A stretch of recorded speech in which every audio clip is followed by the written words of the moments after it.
Thank you, Chairman Jordan. And thank you to all of our witnesses for appearing here today. I'm just going to start going right down the line with a simple question. When a candidate campaigns for office, they make promises, correct? We'll start with you, Mr. Costello. Correct, obviously. I want to be a dictator. Sure. Mr. Trustee, Mr. Hamilton. Yes. Yes. One makes wonderful. So I'm going to dig into what the prosecutors and plaintiffs have said about Mr. Trump here recently. Alvin Bragg, during his campaign for New York County District Attorney, said, quote, "I am the candidate in the race who has the experience with Donald Trump. I was the chief deputy in the Attorney General's office. We sued the Trump administration over 100 times for the Muslim travel ban, for family separation at the border, for shenanigans with the census, so I know how to litigate with him," end quote. In response to another question from a reporter, Bragg said, quote, "We've got two standards of justice. Harvey Weinstein, Jeffrey Epstein, being a rich old white man has allowed you to evade accountability in Manhattan. That includes Trump and his children," end quote. Moving on to New York Attorney General James, during the last days of her campaign, said of Trump, quote, "Oh, we're definitely going to sue him. We're going to be a real pain in the ass," end quote. She would later go on to say, quote, "I will never be afraid to challenge this illegitimate president," end quote, and said, "What is fueling," quote, "what is fueling my soul right now is Trump," end quote. Mr. Costello, is there a financial benefit to making campaign promises? I'm sure there is, otherwise she wouldn't have made those promises. Mr. Trustee, I think that's right. Mr. Hamilton, Correct. Ms. Winebanks. I'm not sure I understand the premise of your question, so I You can't don't, answer. you cannot answer if there is a financial benefit to making campaign promises? Making campaign promises is to win election. You know, I don't I'm see gonna that as a financial benefit. I'm going to stick with you, Ms. Winebanks, as the Democrat witness here today. Can you answer how much money did District Attorney Alvin Bragg raise for his political reelection campaign immediately following the announcement of 34 felony counts against President Trump? I do not know. It's $850,000. $850,000. That's a good chunk of cash. Let's go on to the AG James. How much did she raise for her political campaign after her civil fraud case against President Trump?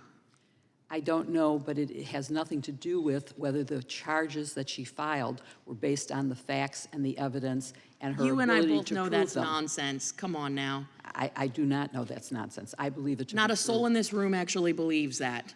And no one will ever believe that. It was $400,000. $400,000.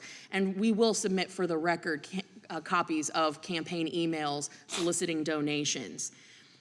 It almost seems, and I'm just stating the obvious here, that the harder they go after President Trump, the more money they stand to make.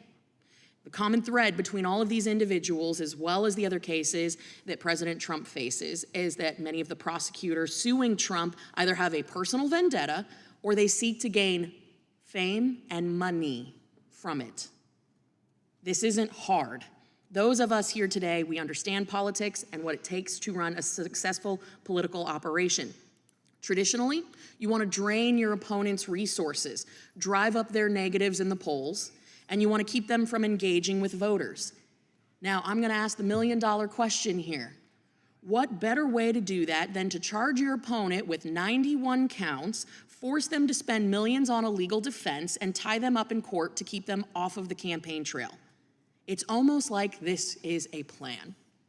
This is a strategy that is employed in campaigns all around the country, but we are seeing it at the highest levels today.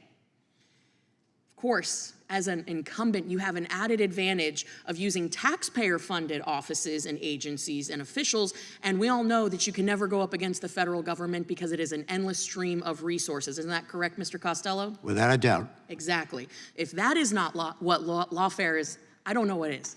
Lawfare, by definition, is exactly that, utilizing the law to take down your political opponents. It is an abuse of power. Mr. Trustee, you said earlier a pretty chilling statement that you fear we have, quote, crossed the Rubicon, that the ends now justify the means. I feel like many Americans agree with you. Heck, if it weren't for double standards, I feel like our Democrat colleagues in this administration wouldn't have standards at all. But I feel that the credibility of our institution is at stake here. Because to your point, the ends somehow have justified the means. I've pulled some research out of a Harvard Law study that suggests that district attorneys pursue crimes and longer sentences at higher rates during election years. So while DA Bragg and AG James' terms end in 26 and 27 respectively, and of course DA Willis is facing re-election this fall, is it crazy to question whether any of these prosecutors are weighing their re-election efforts in their choice as they pursue President Trump? Final word to you, Mr. Treston. Right. It's certainly not crazy, and I think that there's evidence that supports that conclusion. And again, I never get to the money part. If you're a prosecutor, you're not supposed to be a politician. You're not supposed to announce your target first and then search for an inventive way to charge them with heretofore unknown crimes in a lot of cases. So that's the problem for me, is not chasing down all the politics of how they stand to gain, but that as a prosecutor, you have a sacred obligation to pursue evidence, not people. Absolutely, a predetermined outcome. Correct. Thank you to our witnesses for appearing. My time has expired. I yield.